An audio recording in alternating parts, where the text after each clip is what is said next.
এই রিপোর্টের যে সকল অধ্যায়ে যে সকল অনুচ্ছেদে বা উপ অনুচ্ছেদ রয়েছে যেগুলা বাংলাদেশের সংবিধানের সাথে সাংঘর্ষিক, পাশাপাশি ইসলাম ধর্মের মৌলিক যে বিষয়গুলো রয়েছে এবং কোরআনিক আইন রয়েছে, কোরআনের সাথে সাংঘর্ষিক রয়েছে, হাদিসের সাথে সাংঘর্ষিক রয়েছে, সেই সকল বিষয়কে আমরা এই রিট পিটিশনে চ্যালেঞ্জ করেছি।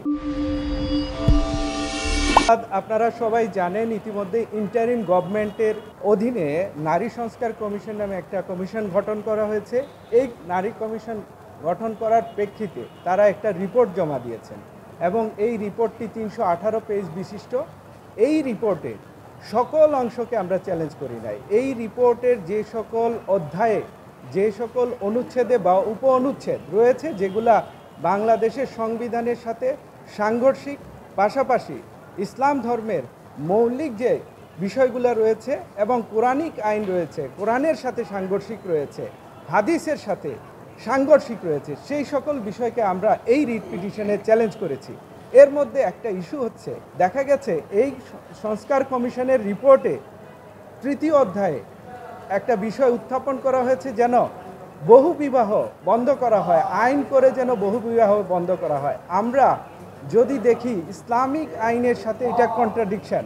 ইসলামিক আইনের পাশাপাশি যদি আমরা এটা সায়েন্টিফিক্যালি দেখি যে যদি বহু বিবাহ বন্ধ হয়ে যায়, কোনো দেশে রয়েছে যে দেশে মহিলা রয়েছেন 55 ভাগ, পুরুষ রয়েছেন 45 ভাগ, তাহলে বাকি 10 ভাগ নারী কোথায় যাবেন?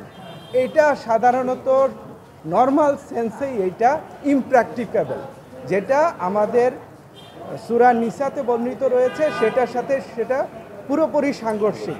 এবং আমরা এই রিট পিটিশনে আরও কিছু চ্যাপ্টার নিয়ে এসেছি যেখানে বলা হয়েছে নারী এবং পুরুষের যে ইনহেরিটেন্স রয়েছে, উত্তরাধিকার সূত্রে যেন তারা সমানভাবে পায়। আমরা সাধারণত এই আইনটা, উত্তরাধিকার আইন ইসলামে যেভাবে আমাদেরকে দেওয়া হয়েছে, কোরআনে যেভাবে বর্ণনা করা রয়েছে, সেখানে দেখা যায় নারীদেরকে কয়েকভাবেই সম্পত্তি দেওয়া হয়।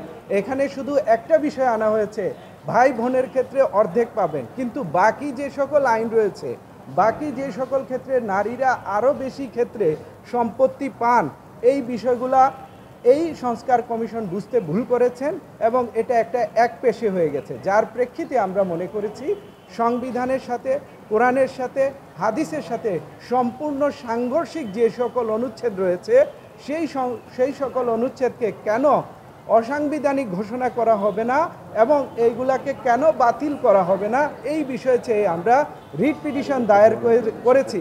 পাশাপাশি আমরা ডাইরেকশন চেয়েছি যেন এই নারী সংস্কার কমিশনকে আবার নতুন করে রিফর্মের প্রয়োজন হলে সেখানে ইসলামিক স্কলার যারা রয়েছেন তাদেরকে সেখানে ইনক্লুড করতে হবে, যারা সংবিধান বিশেষজ্ঞ রয়েছেন বাংলাদেশে তাদেরকে ইনক্লুড করে তাদের রিকমেন্ডেশন নিতে হবে, সুপারিশ নিতে হবে।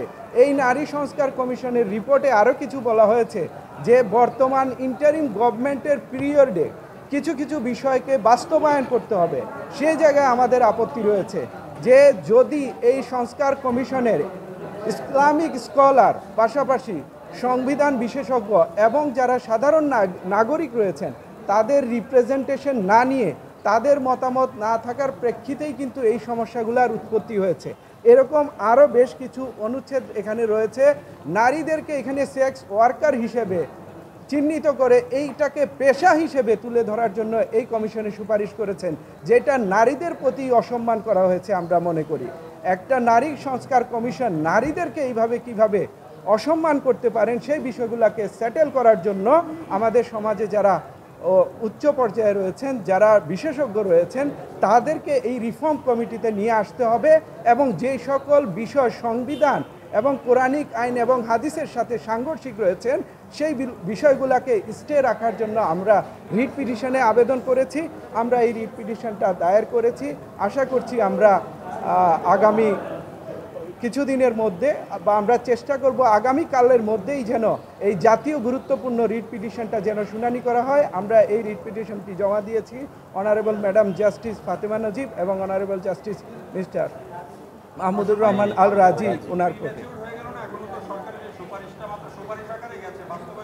দেখুন, এটা দেখতে প্রিম্যাচিউরড মনে হলেও আমাদের কনস্টিটিউশনে আমরা 102 আর্টিকেল অনুযায়ী আমরা রিট পিটিশন দায়ের করি। সেখানে বলা হয়েছে রিট অফ সার্চিওরারি যদি আমরা করতে চাই, তাহলে যদি কোনো অথরিটি কোনো একটা অ্যাকশান টেকেন নেয়, মানে তারা যদি সেটা কাজ করার জন্য উদ্যোগ গ্রহণ করেন, সেটাকেও কিন্তু চ্যালেঞ্জ করা যাবে। অথবা যদি সেই উদ্যোগ নিয়ে সেই কাজটা ডান করে ফেলেন, সেইখানেও কিন্তু আমরা রিট পিটিশন করে চ্যালেঞ্জ করতে পারি।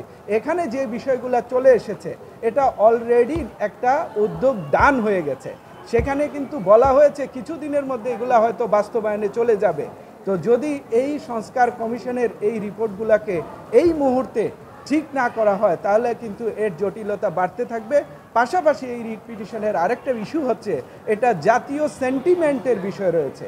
আপনারা জানেন পুরো জাতি ফুঁসে উঠেছে এই সকল বিষয় নিয়ে। সেটাকে যদি আমরা এভাবে যেতে দিতে থাকি, তাহলে জাতীয় জীবনে একটা বিপর্যয় নেমে আসতে পারে, যার কারণে আমরা এই পর্যায়ে এই রিট পিটিশনটা ফাইল করেছি। পুনর্গঠনের প্রয়োজন হবে না আমরা মনে করছি। এই কমিশনে এক্সপার্ট যারা সংবিধান বিশেষজ্ঞ রয়েছেন, ইসলামিক স্কলার রয়েছেন যারা, তাদের কন্ট্রিবিউশন, ইভেন যারা সাধারণ নাগরিক রয়েছেন, তাদেরও মতামত যেন নেওয়ার একটা ব্যবস্থা করা হয়। তাহলে যে সকল বিষয় নিয়ে কন্ট্রাডিকশন দেখা দিচ্ছে, সেগুলা অতিবি সত্বর দূর হয়ে যাবে, সমাধান হয়ে যাবে আশা করছি। আদারওয়াইজ এটা সমস্যা বাড়তে থাকবে।